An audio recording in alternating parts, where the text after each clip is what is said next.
Welcome and thanks for listening to the first of what I hope is many episodes of what we are calling the loading screen. I'm your host, Chris. And if you recognize my voice, then you've heard our podcast, The Repcast. Well, it's not really a podcast because we do it on YouTube. Anywho, um, what are we doing in this show? Well, you who have heard me talk before in the Repcast know that I'm kind of a geek and science nerd. Well, I came up with this idea for this show for technology and science and things like that. Um, I'm a guy who likes to discuss ideas. I make you defend your ideas, but there again, I expect you to make me defend my ideas. Sometimes we aren't gonna see eye to eye, and that's perfectly fine.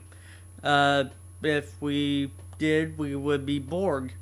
Please tell me you get that reference, somebody out there. Alright, so my goals for this show, I say my because, well, I'm currently the only person doing this show, so, I don't have a co-host or anyone like that.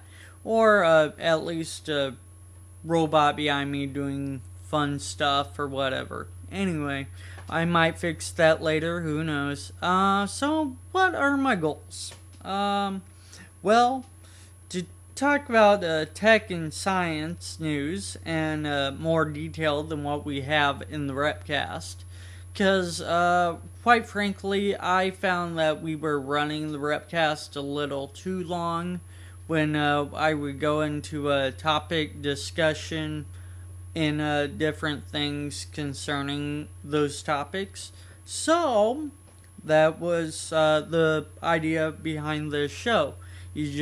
We're gonna just kind of braze over the topics, maybe in the Repcast if we like it, and go in detail on the loading screen. Like I said, I like intelligent discussion, so that's what I want to do. I want to have a blog on our website. I want you guys to engage me, engage each other. I think it would be fun. Even creating videos that on YouTube that are pretty much rebuttals or agreements or add-ons or whatever. Because I'm here, and I admit I am not the smartest guy in the room. I play one on TV. Not really. Create community for people of like minds. Like I said, maybe we can learn from each other, Alright, well, I don't know about you guys, but I'm kind of thinking let's just jump into it. Alright, California, I believe it's California, has the world's largest solar power plant and creating electricity. This thing is so big, it's 5 square miles, and it's on federal land. There are investors in this thing, such as Google. There are 300,000 mirrors on it that are can't talk, that have dimensions of 7 foot high by 10 feet wide, and they're all computer controlled. Whew, that would be interesting. They all reflect to a 459 foot tower, and they spin a turbine. So basically, the solar power creates steam in the tower, and the steam, because steam rises, will push the turbine connected to a generator and create power. So that's good, and from what the article reads, it's putting out about 392 megawatts power, which is pretty dang cool. Um, and it's said to provide power for 100 or yeah, 140 uh yeah 140,000 California homes, and it is basically the equivalent of removing 72,000 vehicles off the road. Yeah, I just find it fascinating that they actually decided to build such a thing. And it's in the desert. So, I mean, it's like, where are you hurting? It's in the desert.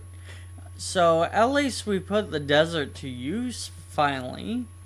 Other than trying to get gold or not gold. I swear I can't talk, guys. Um, that we try and get oil and things like that, which I'm alright with. Fossil fuels are okay, but I mean, come on, we're smarter than what we were 100 years ago or even 200 years ago. I like seeing this stuff. I'm all for seeing solar arrays, of this magnitude.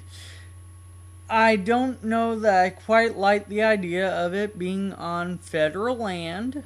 I would like to see it actually be privately funded.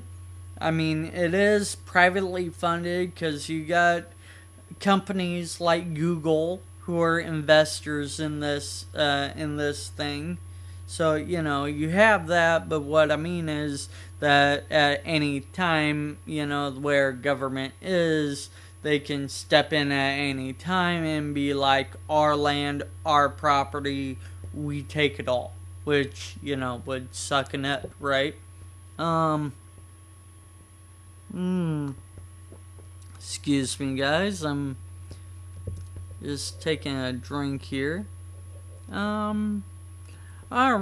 Let's talk about, this. This happened a while back, but I thought that was cool, even though MIT students developed a wearable cooling device, and it's actually pretty cool. It's basically kind of like a heat sink type thing, and it goes on your wrist, and it basically cools your blood, because it goes over that main artery under your wrist, and so it actually cools down your blood and things like that, which would be great for people who work in hot factories, who work outside all the time, even like soldiers. They could be wearing this thing, because right now we're going back to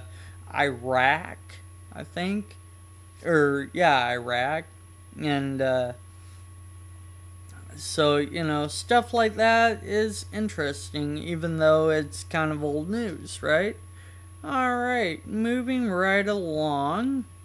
I don't know about you guys. I like seeing stuff like that. Just really, I don't know. I really like that, seeing that. Alright, let's talk about handwriting. Well, for those of you who are tech savvy enough to remember or have been in the tech world long enough, you will remember Palm Pilots or Palm PCs or whatever, that had the handwriting interface, and it could take what you were writing and make it into a text, or try to translate it into text. Well, now they got this handwrite to text by LightScribe, and it's pretty cool. I've not tried it. I don't own Apple products. I lie. I own two. I own a G4 iMac G4, one of those half snow globe, whatever. I fixed it up. I put Linux on it. It's running Ubuntu 10.4. Yay! And so I say I fixed a Mac. The other Mac that I technically own is what I'm using now, and it's just a '09 MacBook. I mean, it's basically a laptop.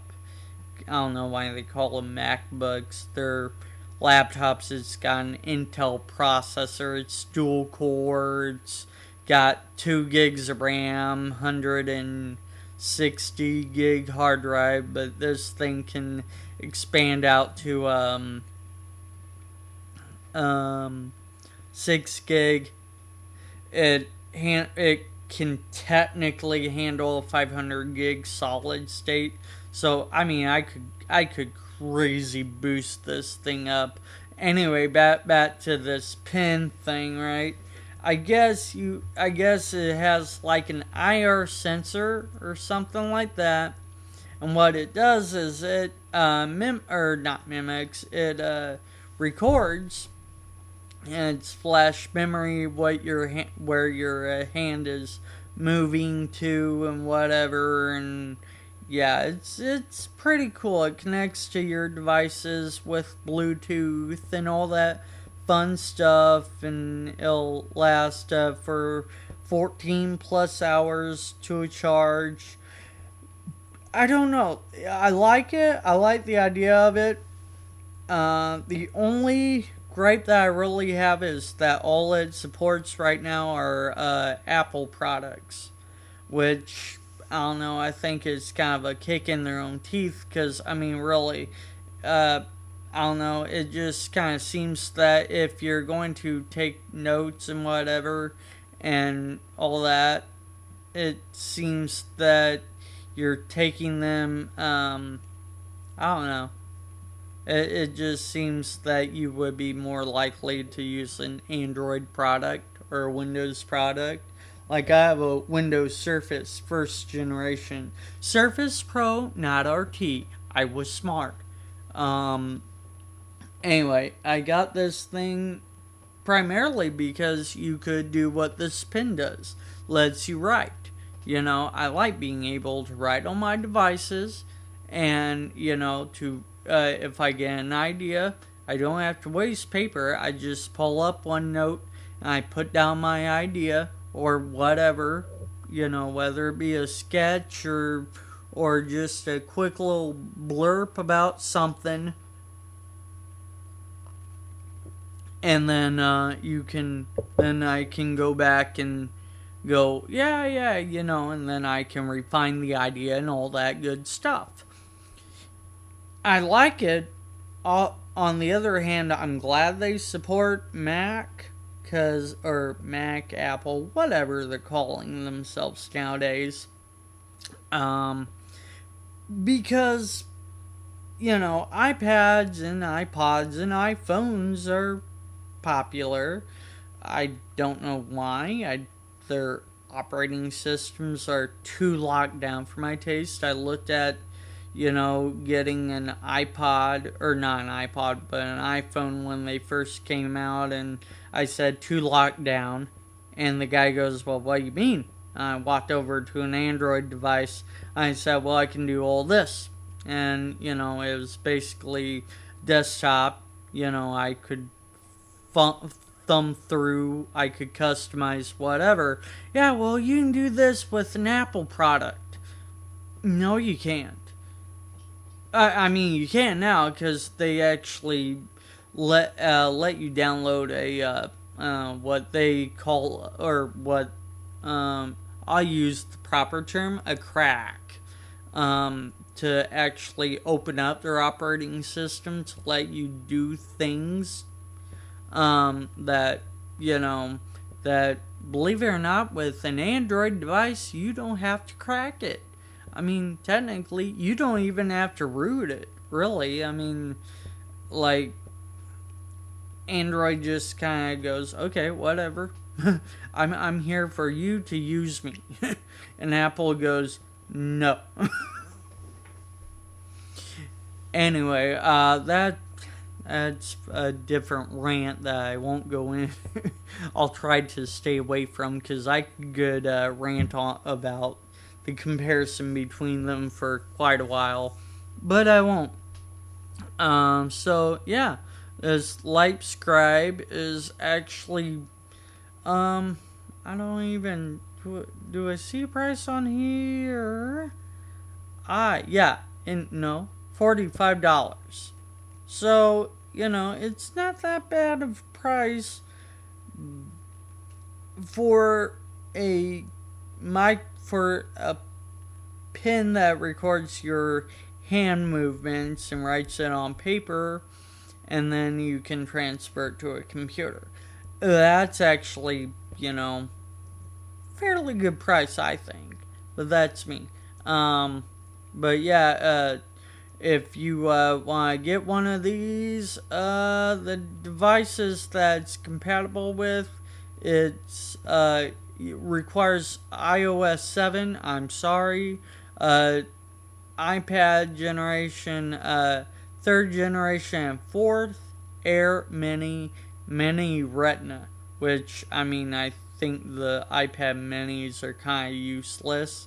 Yeah.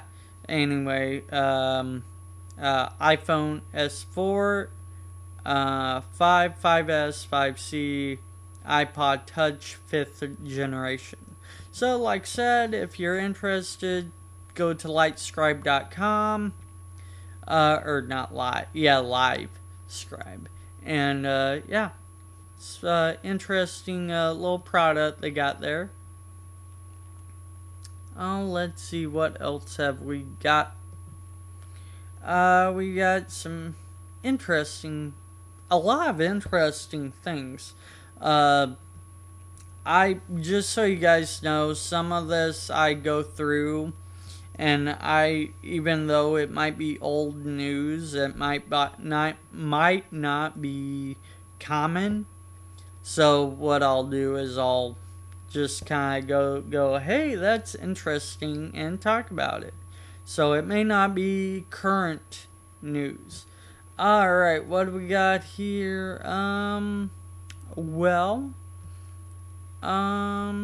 We got, we got a, Bluetooth, we got a toothbrush. This is weird, guys. A toothbrush that connects to your phone to tell you how you're doing to brush your teeth. And yeah, that I'm sorry, that's messed up. I don't even know who makes it. I'm not curious enough to even look at it much further and to tell you guys about it. Home automation.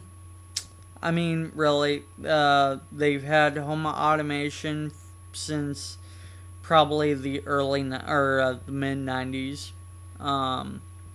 But nowadays, they got it even more refined.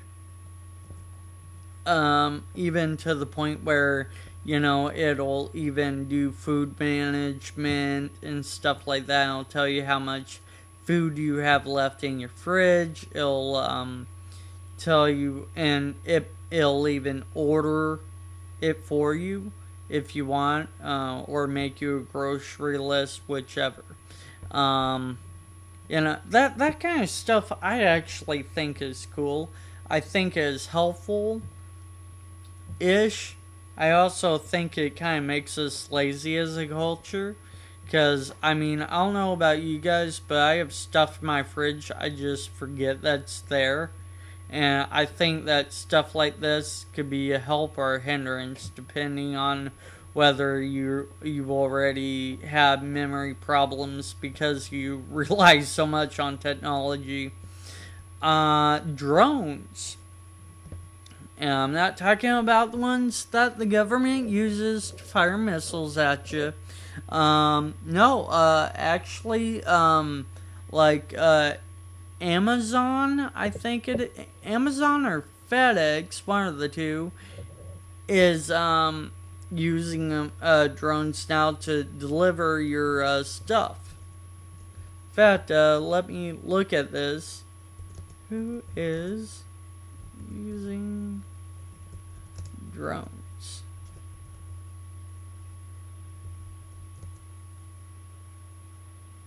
To deliver.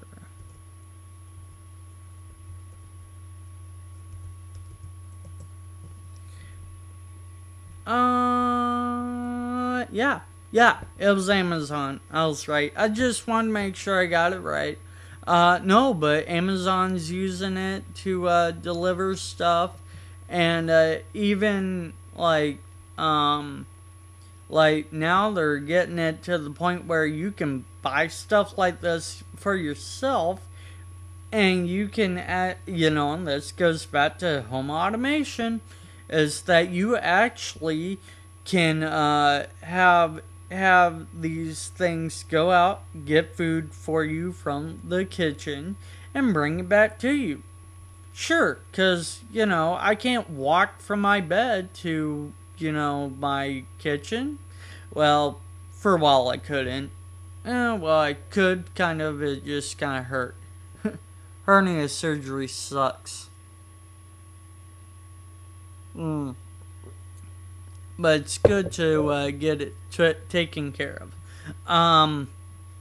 That's my tip for the day. I'll probably have several more. Artificial intelligence.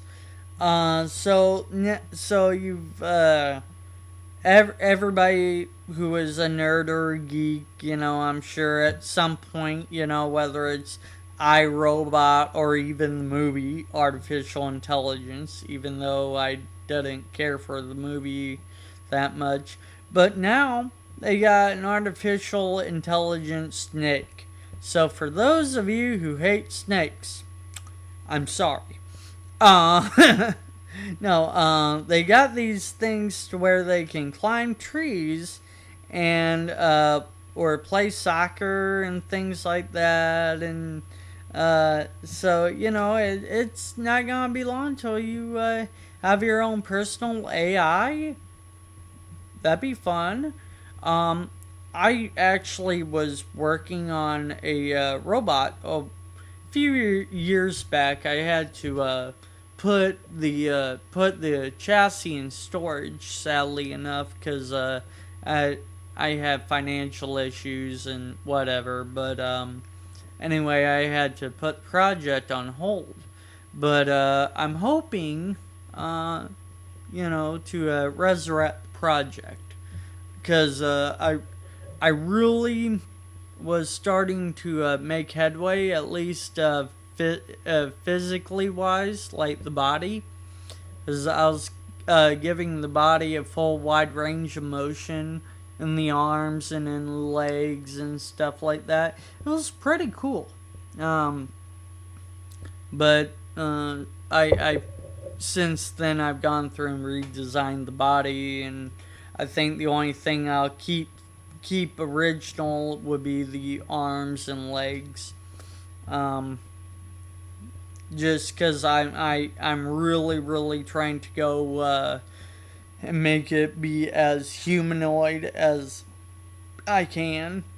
I don't know. I grew up watching Star Trek, so I remember seeing Commander Data and all that, and Terminator and how cool the Terminator was, and so what have we got? Nanotech. So I guess now they have a sperm bot is what they're calling it. It's a magnetic nanotube that is powered by a bull sperm. Damn, that is messed up. That is really messed up. Controlled with magnets and temperature changes.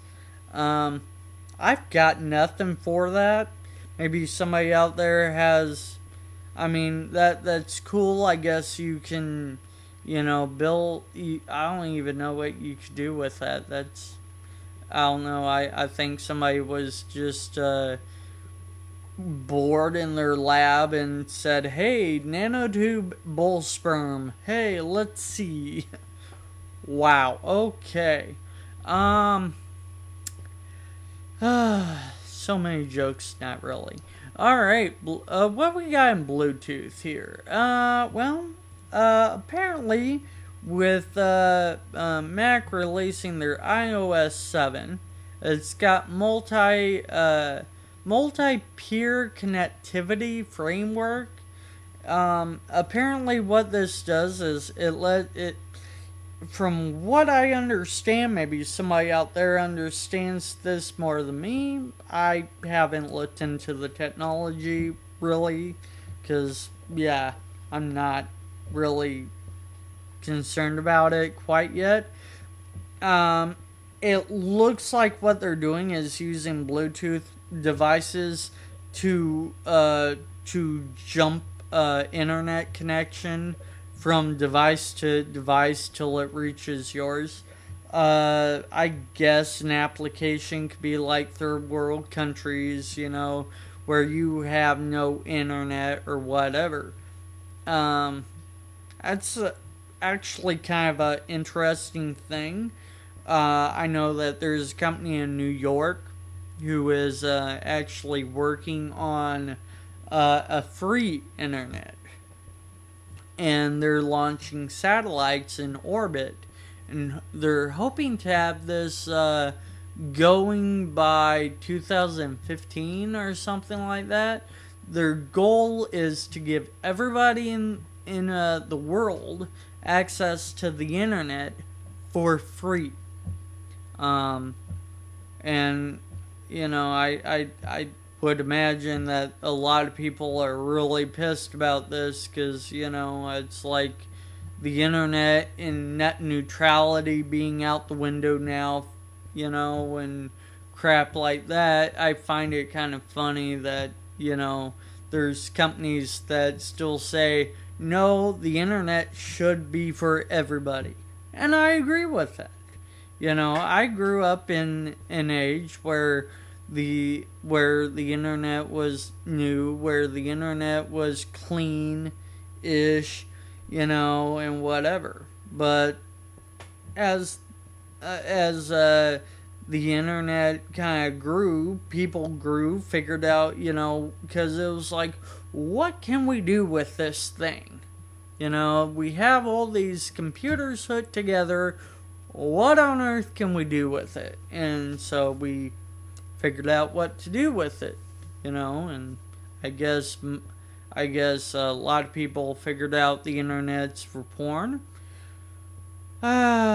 Anyway, so yeah, it's kind of interesting how they're doing that. I guess that would be a good thing unless you wanted privacy not to be connected, because I know of people who prefer not be connected about different things and whatever, and you know what, the way that our the U.S. government's getting with different things, I don't know that I blame them too much. I kind of like the idea of jumping offline whenever I want to, and not being recorded for every little thing, that's just me.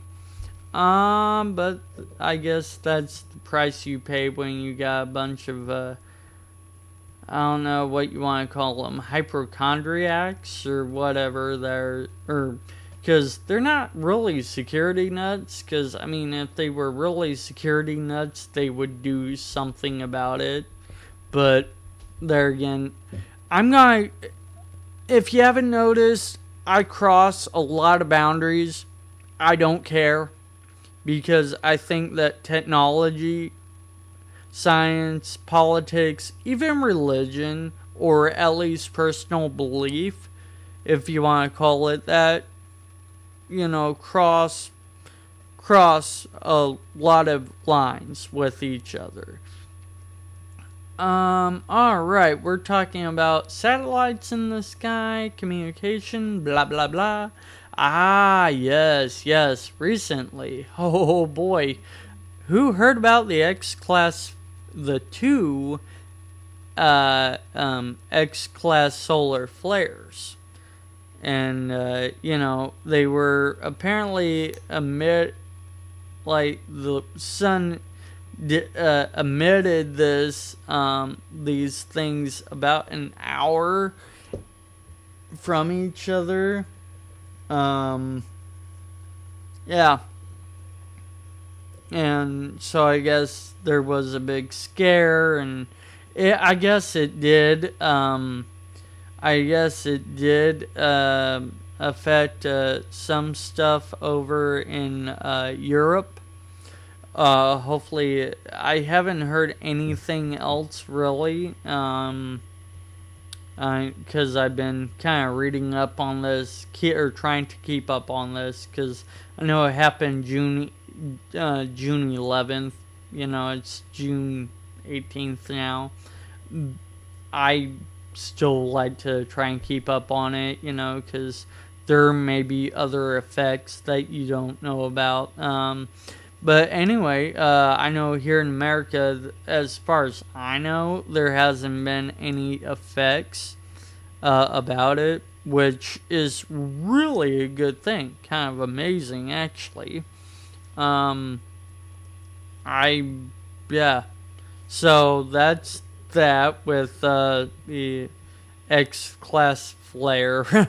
I was reading on Facebook and I heard a guy saw a post that said that I emit a X-Class flare every time I have Taco Bell. I don't know, I thought that was awesome. So what? Oh, still space related. Let's see where I put that. You know what, Google Chrome, I wish you would put everything in the order that I actually saved it in, not the order you think it should be saved in. La da da da da da. I can't find it.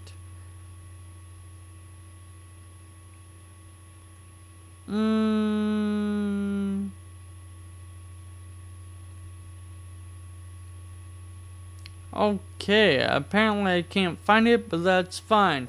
Apparently NASA's been showing or releasing 3D drawings or renderings or whatever you want to call them of possible warp ships, which I actually think is pretty cool. Yeah, apparently they've actually been working on warp drive.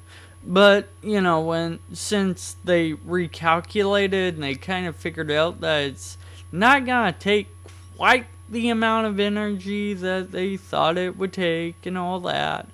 So, yeah, now they went, oh, well, I think we actually could build this. So that's what they've been doing. And I don't know. We haven't heard of them blowing themselves up yet. So apparently that's a good thing.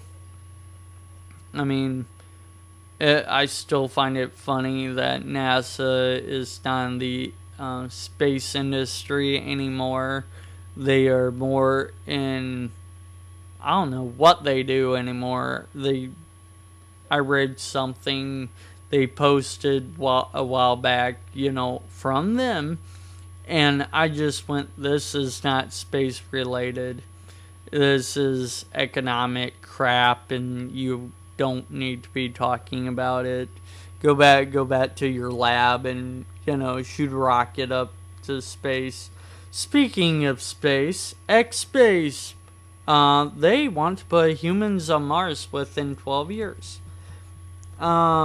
They successfully have had satellites, or satellites or unmanned craft or whatever you want to call them, docked with the space station and all that stuff, So I'm all for it. I really am. I'm for the privatizing of space. Because, why not? I mean, there's mining companies that are already wanting to try and get out there and mine the asteroid belt, which I think is amazing. There's people that want to go to Mars. They're already doing the prep work, and it's been said to be a one-way trip, or well, I guess a plausible one-way trip, because who knows, they could send another ship and bring people home. And I guess the way they're gonna do it is they're gonna do it kind of like a reality show. I actually think it is pretty good. I can't talk. A pretty good idea. The only bad thing is what happens if somebody dies. How are you? That's that's pretty messed up. But they'll figure something out. Because I mean, it's not like they're going to another region of the Earth where we can go get them. They're going to another planet that will take anywhere, depending on what vehicle they actually use. It could take anywhere from 39 days to 3 months to get there. So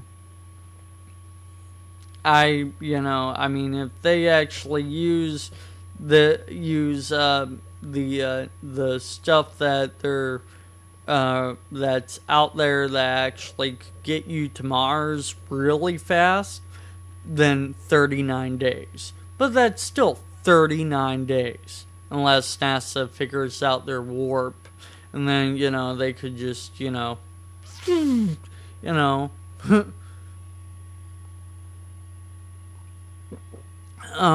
could just warp there, be there like in 5 minutes. That'd be interesting. Alright, so what else have we got? Oh yeah. So I guess they have found, oh come on, where is it at? A new state of matter? Okay, fun. I don't even understand this. Like, I don't. I'm sorry. I mean, it's, you have solid, liquid, gas, plasma, and then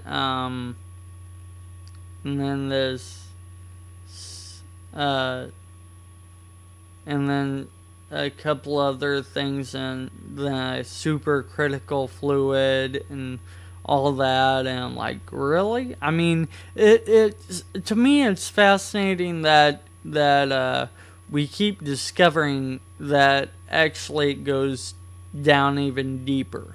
It's like you thought that atoms were the smallest thing, and then you had your electrons, your protons, your neutrons, you had now you have your quarks, and now you're getting into the quantum level and stuff like that, and I don't know. Let's see what they named this thing. If it sounds bad to you, yeah. Yeah, I think I don't know. If you guys know the name of this, I'm not gonna spend a lot of time on it. I just thought it was interesting that they found another state of matter. I go, wow.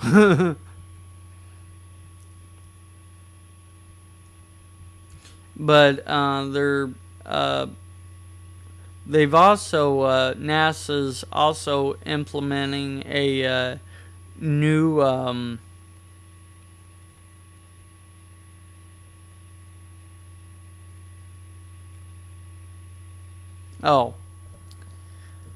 So I guess NASA is wanting to take one of their telescopes and if I understand it right, their telescopes and turn it and use it as a alien life hunter. I don't know. That could be interesting, but if they're intelligent life, they're probably avoiding us. I'm sorry, I said it. I probably would be too. Alright. What else have we got here in NASA stuff? Yeah, I'm not even gonna talk about that. No, I'm not going to. But I'm gonna move on to a different topic though. Something that I thought was pretty dang cool, and it's actually kind of a trend now more than not, is people using 3D printers to make hands. Like actual workable hands with fingers and whatever, and they're actual prosthetics. It and they're getting more and more traction. I mean, it only makes sense too. I mean, what a 3D printer, it is anywhere from 3 to 10 grand. That is depending on whether you build it yourself or you buy it. Okay, you got the plastic that feeds through the head and things like that. That's kind of I wouldn't say minor, but yeah, I'll say kind of a upward minor cost. But I mean, for what you can build with them, I think it's great. I mean, shoot, they're even making houses with a bigger version of a 3D printer. It uses sand and a couple other compounds, and once it dries, it's like concrete. 3D printing. I had a guy. I work in a factory, and me and a guy had a conversation, and where he told me that he thinks that 3D printers will change the face of manufacturing. Yes, considering that I just saw a thing on the news a month ago, maybe, about Caterpillar using 3D printers for their prototypes. I'm fine with that, and I mean, I watch the Ben Heck Show on YouTube. And, for those of you who've not seen his show, he's a hacker. And no, I'm not talking about, ooh, he's breaking into things. No, that's an improper term. Hacker is where somebody actually takes hardware or software and modifies it to where it works differently, better. So take that term. He's a hacker. What he does is he takes what's some stuff he's done. He's made an Xbox laptop for a soldiers over in Iraq and sent it to them. He made a automatic doggy door project that I just recently watched the second part of. He made a slot loading Nintendo, the original Nintendo. So he does actual hacking. He made an actual board to control his own pinball game. and stuff like that, and wrote the code and all that fun stuff. He wrote it in BASIC, and I think it was BASIC, and he even made his own oh shoot. Oh, it made his own diagnostic terminal board or terminal computer. And so it ran completely on BASIC. So, you could build a breadboard, and you instead of putting an actual brain in it, you could use this thing, hook it into the circuit, and then you could write your code and run it in that circuit and see if it would even work. So, and it's just really, really cool stuff. So if you guys like doing, that kind of hack work, on hardware and software, I recommend you start watching the Ben Heck Show. He is a really, really intelligent guy. He uses 3D printers a lot. I watched one show where he took apart a laser printer, and he said he was gonna recycle it. His way of recycling it is my way of recycling most things, which is seeing what is reusable, like the laser, the feeds, the controller boards, the servo motors, and LCD screen and things like that. He even figured out that how to reuse the plastic for his 3D printer, which was basically to use one of those blenders that says you can blend anything in it, and make it and do a hack where it blends up the plastic and feeds it into his 3D printer. That kind of cool stuff. Alright, that's kind of, my rant about what hacking is. The other stuff, where people are on their computers and they're getting past your security, infiltrating your wireless connections and stuff like that, we call them crackers. Not like the white people who whatever, but they crack. They crack code. They crack firewalls. They crack passwords. They are crackers. Anyway, somewhere along the line, they just started calling them hackers, and so now it's like whenever I say I like to hack, people are like, "Oh!" I'm like, no. let me explain to you the terminology. Alright. And also, there were people who built their own.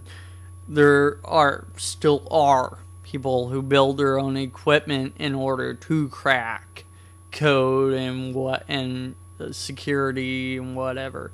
Anyway, moving on. Surface Pro 3. Yay. I don't know what to think about this, guys. We got, it was like, I have a Surface Pro 1. Works good. It's kind of old in terms of technology, but what's in it? It's got an i5. 4 gigs of RAM and 128 gig solid state drive, and I can put a solid state or a mini SSD in it up to 64 gig. So, it kind of lasts me for a while. This thing, the low end, is a i5. It's a 1.9 gig. They upped it a little bit to a 12.2 inch. And so I like that it's actually bigger. It actually runs real Windows. The, like I said, lower end 128 gig. Only connects on Wi-Fi. 9-hour battery life. 1.8 pounds. So, I kind of like that. This machine actually can do a lot of good stuff. However, if I'm going to pay money for this thing, I'm going to get what I want, which would be, the big boy. Let's go in here, and in here. Yeah, sorry, I had to close some of my tabs down. Like I said, this Mac I'm using doesn't have a lot of RAM to do much with. I recently updated the OS in it too. That might have been not the best idea in the world. Alrighty. So, really? Really? Can you tell I'm kind of annoyed, guys? So, I find it funny, so I'm a little curious. And, I'm looking up, the stuff about Surface Pro 3. It looks like they finally got smart and dropped the RT, or as I lovingly call it, fake Windows, because you run everything on an ARM architecture and it's compatible with nothing else. So they probably kept the RT garbage for their phones, which I think they should just take an Atom dual core and just pop it into a phone and run the full-blown version of Windows 8. That way everything's compatible. Kind of like on Android. Everything's written in Java, so everything is cross-platform. From your tablets to your computers to your phones. Doesn't matter what architecture you're running on. Well, I figure since it's Windows, why rewrite your OS and rewrite your software for it when you can, Windows 8 Pro or Windows 8.1 Pro is lightweight enough that you can run it feasibly on 2 gigs of an Atom dual core, or 2 gigahertz of an Atom dual core, and maybe 1 gig of RAM. Throw in a 50 gig SSD and you're good. That would be the equivalent of just having a 64 gig micro SD card in it. That's my opinion. Anyway, so get this. Get this, guys. Surface Pro 2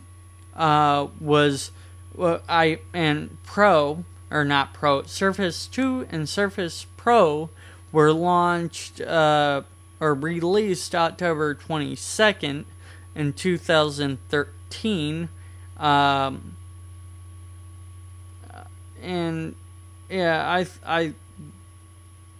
I thought it was funny because they released the Surface in February 13. Yeah, and both of them featured an i5 Haswell, 4 gigs. They didn't really do anything hardware-wise, except the Surface Pro 2 and went up to 512 solid-state hard drive, which I liked.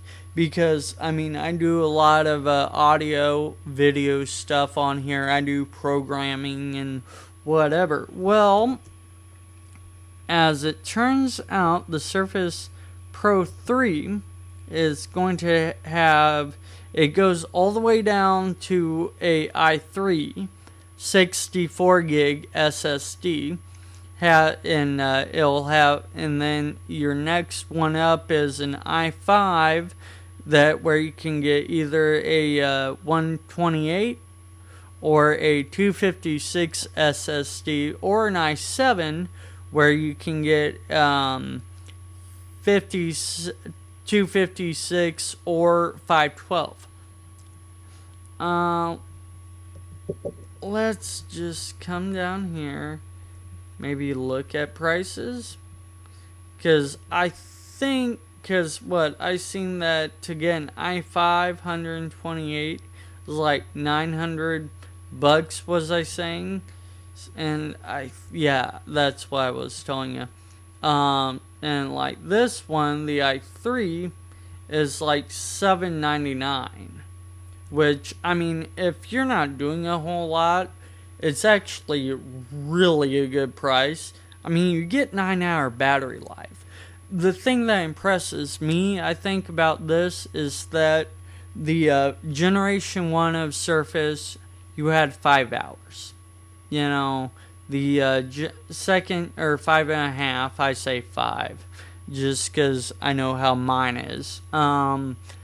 The Surface 2, Surface Pro 2, you had 6 hours, 6.5 hours. Now with the Surface Pro 3, they give you 9 hours. Now I imagine they're saying 9 hours with the i5 Haswell. And you know, I'm imagining that your time goes up as well when, or battery life goes up as well if you get the i3, which, I mean, you know, for most people you don't need more than an i3, but like me, I like an i7. You know, I had an Asus gaming computer that I used for running virtual machines. I used for gaming. Yes, I do actually game on PC. I game also on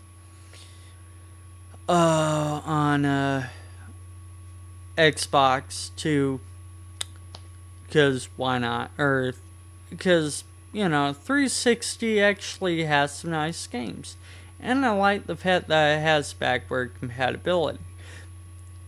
But what I like too about the Surface Pro 3, they've actually done a lot of nice things. It looks like the stylus actually works more like a pencil. With, you know, where like if you write kind of to the side or whatever, you know, so it's more it works more like how you would actually write, which I think is great. The kickstand or stand or whatever clicks back pretty far. So, you know, it kind of tilts up, but not really far up to where it feels unnatural to write, which, you know, is good for writing things, drawing things, even typing, or if you just like reading paper or browsing Facebook, whatever. But yeah, I actually wouldn't mind pre-ordering me one of these. I think it would be pretty fun. I may, because, you know, this Generation 1, I like it, but ever since I've done the upgrade to 8.1, it's kind of dodgy on some different software, like actually using its hardware, like sleep. When it goes to sleep and whatever, it'll come out of hibernation when I don't want it to. But like I set it back to a factory one time, and it actually worked fine. And I went, okay, it was just the update. It kind of made me mad because I actually installed the beta of a Windows 8.1 on here, and I did it as a live production. And when the beta ended, they wanted me to buy Windows 8.1, and they wouldn't let me have the free upgrade that they were offering all the Windows 8 users. So I was kind of mad because I'd actually had this thing set up and running the way I wanted it to and all that. And I wasn't happy. All right, moving along. Computer world still. Mac at it again. All right. They have chopped off $200 off their new models of iMac or Mac or whatever they're calling it nowadays. So yeah, but with $200 reduction in cost, you get a reduction in performance.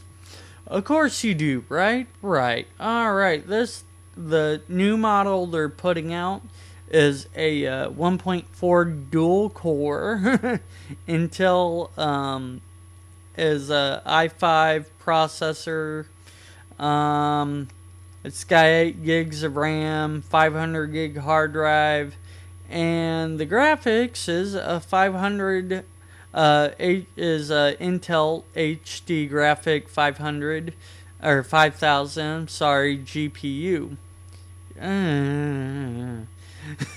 That's, I may as well just slap myself something together, and if I'm gonna try to save cost, I mean, are you kidding me? Mac, what are you doing?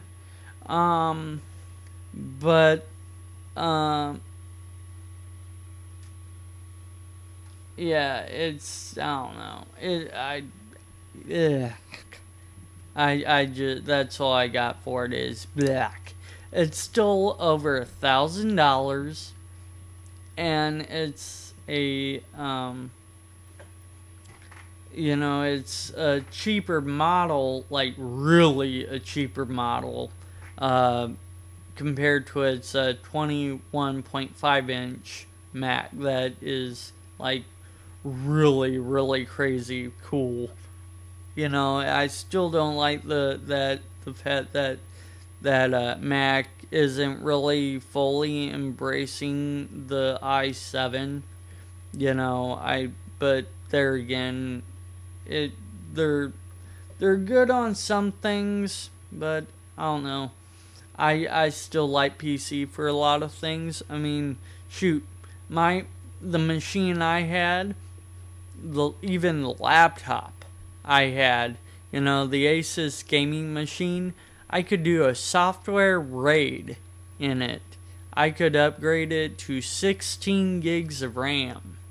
I could probably, if I could have, I probably could have got terabyte laptop hard drive and put in it, and did a mirror RAID on it.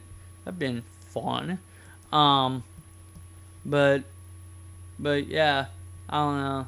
Like the model that Mac has, that's $1,299, has the specs of this, guys. Check it out. A 2.7 gigahertz quad core i5. Ooh, much better, right? Right. 1 terabyte hard drive comes standard. Ooh. Faster Iris Pro graphics. So, yeah, that means videos get done really nicely. An optional upgrade to 16 gigs of RAM. Sure, because why not?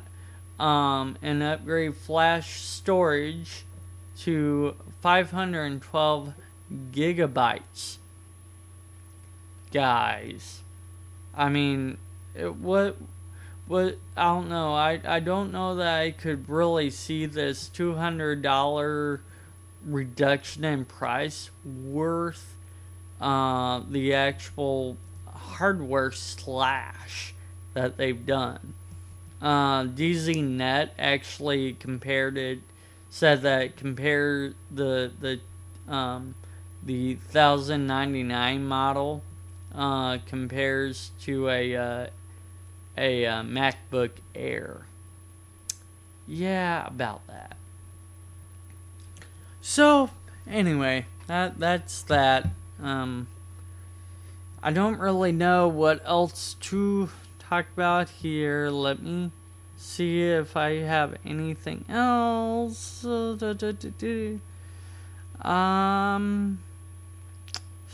Not really. Let me see. Oh, maybe. You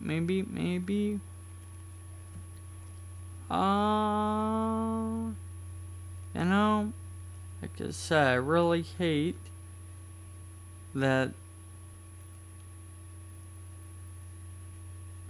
I really hate when you go and bookmark something and it doesn't bookmark. That is amazingly annoying.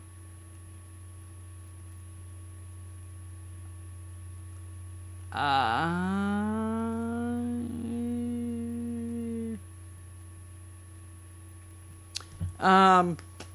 off top of my head.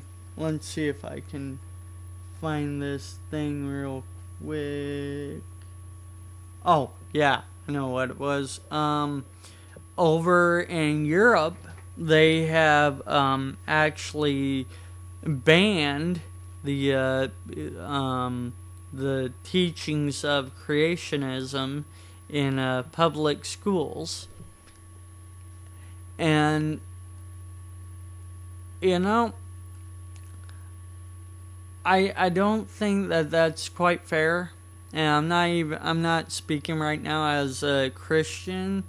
Yes, I am a Christian. Deal with it. I'm sorry, that's just how it is. Deal with it. But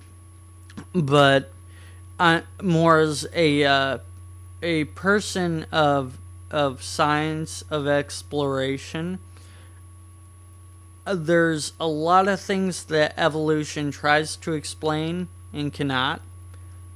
There's a lot of things that creationism tries to explain and cannot.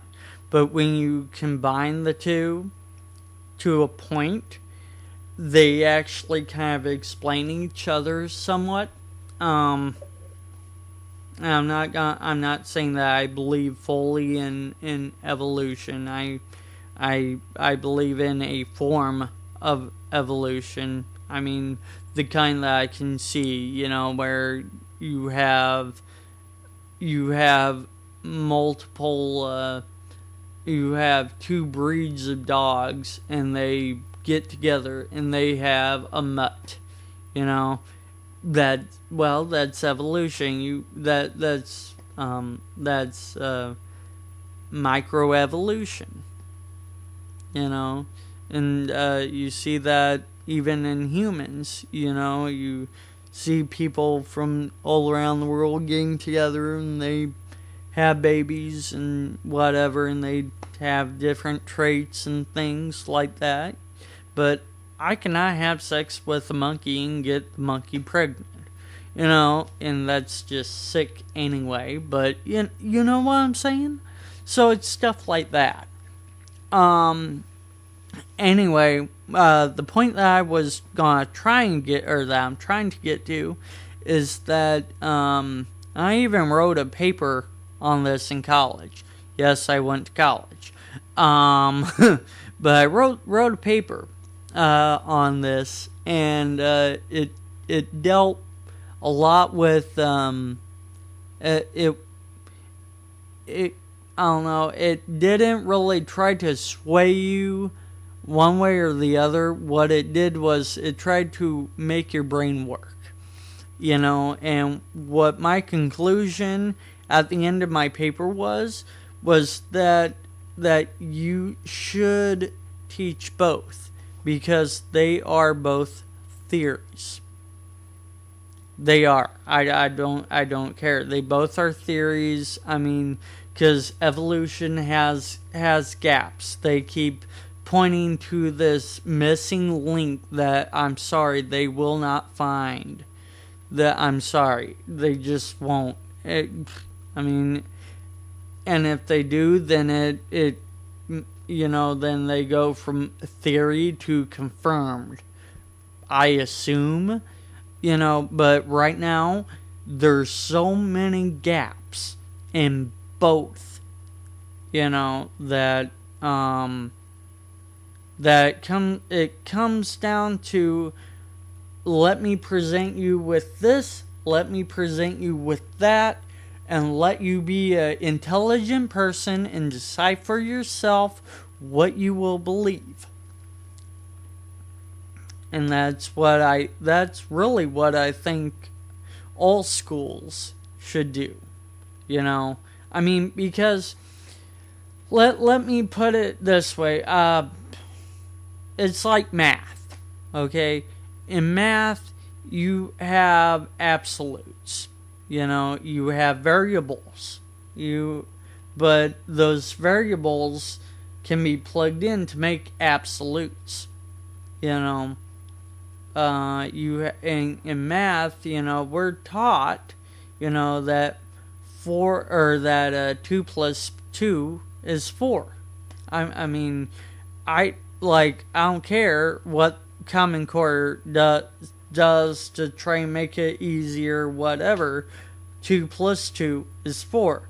I mean, unless you're really stupid and whatever, then I guess it can equal chair or H or whatever, but I mean, that is a confirmed fact. That is, you don't deviate from that. But as far as the way that we came about, I mean, we're learning new things. I just read an article last week that dealt with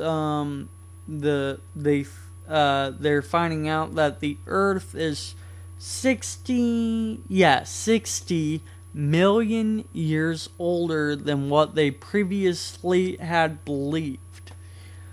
I don't know. For me, I don't know that it really means a whole lot. I mean, yeah, it's pretty interesting to